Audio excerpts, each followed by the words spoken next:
thanks for your company on the Great South East. Well, there's no doubt that over the last few years we've tried to make Brisbane as cycle-friendly as possible. Take City Cycle, for example. There are now over 150 stations offering 2,000 bikes 24 hours a day, 7 days a week. So if you're keen to get out and explore the city on two wheels, but maybe it's been a while or you're not sure where all the bike paths are, then stick around. I have an option for you a little bit later.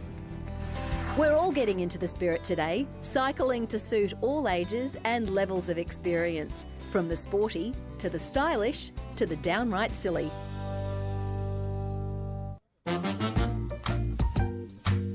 We've come a long way since the invention of the wheel. We've got cars that park themselves, bikes that cost more than cars, and every mod con imaginable. But there are some people in Brisbane who just straight up refuse to get with the times. The charm of yesteryear brings groups of people together all over the world. But here in Queensland, there's a collection of olden day enthusiasts of the two-wheel variety. The penny farthing was the first bicycle back in the 1880s, and the Queensland Penny Farthing and Historical Cycle Club is keeping history alive, one pedal at a time. Club President Aaron Ray says that it's a hobby everyone can enjoy. You must be nuts. You ride this thing to work. Yeah, I ride it to work. Not every day, but it's a good fun bike to ride on a nice day like today. And you ride in, you wave to people, you honk your horn, and everyone moves out of your way, which is great. It's rare because I ride on my normal bike and no one moves out of my way, but on this, it's probably the safest bike to ride in that regards because everyone notices you on it and they're all fascinated by it. They don't often see one in inner city Brisbane. It's a great fun bike, but when you get up to high speeds, it can get a bit scary. Most things at high speed are scary. This, however, it's a whole new world. Aaron knows a thing or two about speed. He's the state champion and cracks over 50 k's an hour. That's right, people race these things. It's impressive enough considering the height. But would you believe these contraptions have no brakes? It's got a decorative brake on it. Well, that's nice.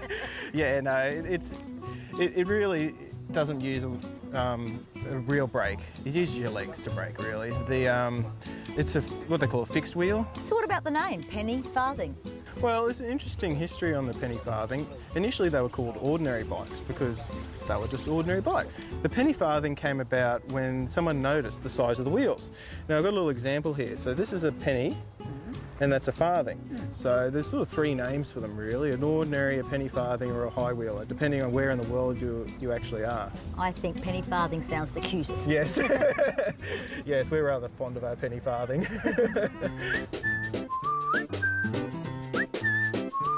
Noel Ross also became rather fond of the pennies when he picked up the hobby after retirement. He rides with his wife Fernia on her classic Coventry tricycle. And at the age of 72, there's no stopping him. Well, also literally.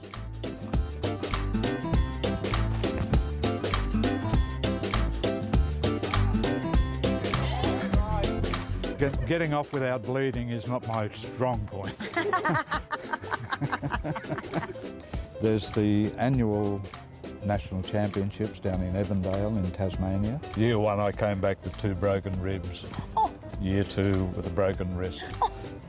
Last year I wanted to be timekeeper, but they wouldn't let me, so I stayed home. But we're booked for next year. You must have a bed in your name at the hospital there. Pretty much, yeah. On that note, I can't believe I signed up to give it a go. Well, that is if I can get on. This is more my speed and height. Woo! If the penny farthings have tickled your fancy, visit the club's website to find out how to get involved. The upcoming Pennies by the Sea event in July is quite a spectacle. You could head along to see the club in action or just keep an eye out for them on the road. It's not easy to wave back, but I'll smile at you. Yeah. Coming up after